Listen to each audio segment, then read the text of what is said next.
నమస్కారం అండి. నేను మీ doctor Nandi Rameshwar Rao, founder and CEO of real talks. మనం ఎన్నో వీడియోలు చేసాం రియల్ ఎస్టేట్ మీద, రియల్ ఎస్టేట్ రిలేటెడ్ ఐటమ్స్ మీద, ఇన్ఫ్రాస్ట్రక్చర్ మీద, కమర్షియల్ మీద, సెగ్మెంట్ రెసిడెన్షియల్ మీద, ఫామ్ హౌసెస్ చాలా మాట్లాడాం. ఈరోజు ఏం చేద్దామంటే, చాలామంది ఏమంటుందంటే మీరు రియల్ ఎస్టేట్ బాగా చెప్తున్నారు, ఇన్వెస్ట్మెంట్ ఎక్కడ చేయాలి, ఫ్లాట్స్లో చేయాలా, ప్లాట్స్లో చేయాలా, దగ్గర చేయాలా, దూరం చేయాలా, కమర్షియల్ చేయాలా, రెసిడెన్షియల్ చేయాలా, ఇలాంటి చాలా సందేహాలు మనకి వ్యూవర్స్ రాస్తున్నారు. సో దీని మీద ఒక వీడియో చేద్దాం అనుకున్నాం. ఎస్పెషల్లీ ఇన్వెస్ట్మెంట్ అంటే నేను చెప్పాను 4 రకాలు ఉంటాయి, 4 రకాలు ఉంటాయండి. Capital consumption, trading, ROI and long term. ఈరోజు ఈ 4 ఒక సెగ్మెంట్ ముఖ్యంగా స్పెషల్గా మాట్లాడదాం. That is ROI. అందరికీ తెలుసుంటుంది ROI అంటే return on investment.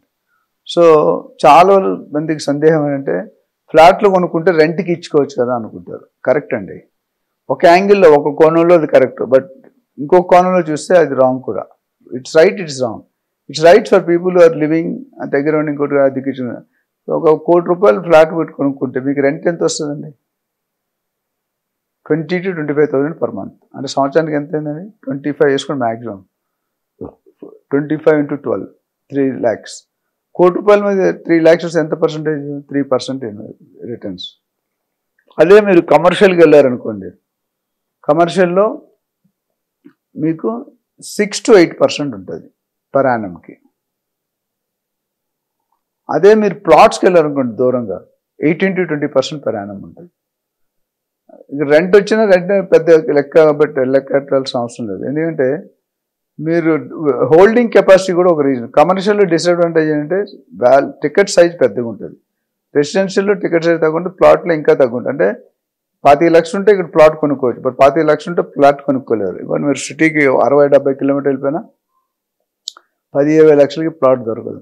So investment ప్రకారం మీరు రిటర్న్ ఆన్ ఇన్వెస్ట్మెంట్ చూసుకుంటే ప్లాట్లో మంచి gated community plot with all amenities, with legal clarity, EC, DTCP, HMDA, RERA, దగ్గర లోకల్ ఇండస్ట్రీ డెవలప్మెంట్ ఇన్ఫ్రాస్ట్రక్చర్ ఉంటే కనుక plot is the best investment if you can hold for 10-20 years.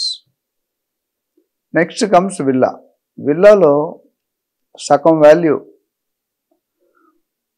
Land గురించి ఉంటుంది, సగం value or 40-50% construction ఉంటుంది. So appreciation ప్లాట్తో పోలిస్తే కొద్ది తక్కువనే ఉంటుంది, బట్ ఫ్లాట్తో పోలిస్తే కొద్దిగా ఎక్కువ ఉంటుంది. ఎందుకంటే ఒక 50 years తర్వాత మీకు వచ్చే వాల్యూ ల్యాండ్ మీద వస్తుంది. Construction is always depreciating. So కాబట్టి థర్డ్ ఫేజ్లో ఫ్లాట్ ఉంటుంది. ఫ్లాట్ ఏంటంటే అది కూడా గేటెడ్ కమ్యూనిటీ కొనుక్కోవాలి, హై రైజ్లో కొనుక్కోవాలి, బట్ అప్రిషియేషన్ అనేది కన్స్ట్రక్షన్ పార్ట్ 90-80%, ఓన్లీ 10-20% UDS ఉంటుంది.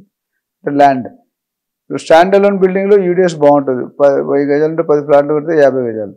బట్ హై రైజ్ 30-40 ఫ్లోర్ల దగ్గర మనకు 10-12 గజాలు వస్తుంది. లేకపోతే మనం ఆఫ్టర్ 50-60 years బిల్డింగ్ డిమాలిష్ చేసి మనకు వచ్చే వాల్యూ అక్కడ ఉన్న ల్యాండ్ బట్టి. సో అందుకని ఇందులో క్లారిటీ ఉంది. దూరంగా వెళ్ళి మంచి లీగల్గా గేటెడ్ కమ్యూనిటీగా విత్ ఆల్ అమ్యూనిటీ స్పెషలైజ్ పెట్టుకుంటే కనుక your money will be going faster. Apartment double అవ్వడానికి మీకు 13-14 సంవత్సరాలు పడుతుంది. And after that depreciation start అవుతుంది. ప్లాట్ అనేది మీకు ఎక్కడ సెకండ్ హ్యాండ్ ప్లాట్ అని ఉండదు. So plot is always better. So villa అనేది 50-50 మీ పర్పస్ బట్టి. విల్లా మీద కూడా రిటర్న్స్ ఎక్కువే రావు, బట్ డబుల్ అవడానికి 8 to 10 years పడుతుంది. ఇక్కడ 5 years అన్నాను, ఒక 10 years అన్నాను, ఇక్కడ 15 years అన్నాను. So that is the phase. It all depends upon your holding capacity, your value. ఒకవేళ మీ దగ్గర 25 లక్షలు ఉంటే ఫ్లాట్ కొనుక్కోలేరు, విల్లా కొనుక్కోలేరు. అప్పుడు మీరు డెఫినెట్గా ప్లాట్కి వెళ్ళాలి. డౌట్ ఎక్కడ ఉంటే 5 కోట్లు ఉంటే కమర్షియల్ కొనుక్కోవచ్చు. So me budget, me age of the person, me requirement, me job పరిస్థితి, ట్రాన్స్ఫర్స్ ఉంటాయా లేదా, ఇవన్నీ చూసుకొని ఈ మూడిట్లో మీరు ఎవరికైనా ఇందులో క్లారిటీ లేదు, డౌట్ వస్తుందంటే మాత్రం మీరు డెఫినెట్గా చూసుకోవాలి. ఎందుకంటే ఇన్వెస్ట్మెంట్ అనేది చాలా ఇంపార్టెంట్. ఎంతో కష్టపడి సంపాదిస్తారండి. మా కాలంలో మరి చూసుకుంటే మా తాతగారు వాళ్ళు ఎకరాల్లో కొనుక్కున్నారు, రిటైర్మెంట్ PF గ్రాట్యుటీ వచ్చి కొనుక్కున్నారు. ఇప్పుడు అలా లేదండి. 25-30 సంవత్సరాలకే ఇల్లు కొనుక్కుంటున్నారు. ఎందుకంటే ఎర్నింగ్ కెపాసిటీ పెరిగింది, బయింగ్ కెపాసిటీ పెరిగింది, లగ్జరీ మైండ్ సెట్ పెరిగింది. సో ప్లాటు, విల్లా, ఫ్లాటు, ఇది మన growth of rate. Holding capacity ఇక్కడ 5 years డబుల్ అవుతుంది, ఇక్కడ 8 to 10 years డబుల్ అవుతుంది విల్లాకి. అదే ఫ్లాట్కి అయితే 14-15 years పడుతుంది. ఫ్లాట్కి వచ్చిన పెద్ద డిసడ్వాంటేజ్ అంటే 10 సంవత్సరాలు 15 సంవత్సరాల తర్వాత డిప్రిషియేషన్ స్టార్ట్ అవుతుంది. ఒక కారు, కొత్త కారు కొనుక్కొని 10 సంవత్సరాల తర్వాత దాని బుక్ వాల్యూ ఎంత ఉంటుంది? 0 ఉంటుంది. కానీ కార్ అంటే గవర్నమెంట్ కూడా డీజిల్ బళ్ళు 10 సంవత్సరాల కంటే ఎక్కువ పడితే సీజ్ చేస్తామని చెప్పి, ఇంతకుముందు 15 సంవత్సరాలు ఉండేది, 10 years చేశారు. So best. బట్ ఇల్లీగల్ ప్రాపర్టీలో పెట్టుకుంటే ప్లాట్స్ కబ్జా కొడితే అవన్నీ ప్రాబ్లం అవుతాయి. మీరు ఏదైనా కొనుక్కుంటే గేటెడ్ కమ్యూనిటీలో విత్ ఆల్ ఎమ్యూనిటీస్ సెక్యూరిటీ ఉన్నది కొనుక్కుంటే మీ అప్రిషియేషన్ చాలా బాగా రెట్టింపు అవుతుంది. 4 to 5 years డబుల్ అవుతుంది.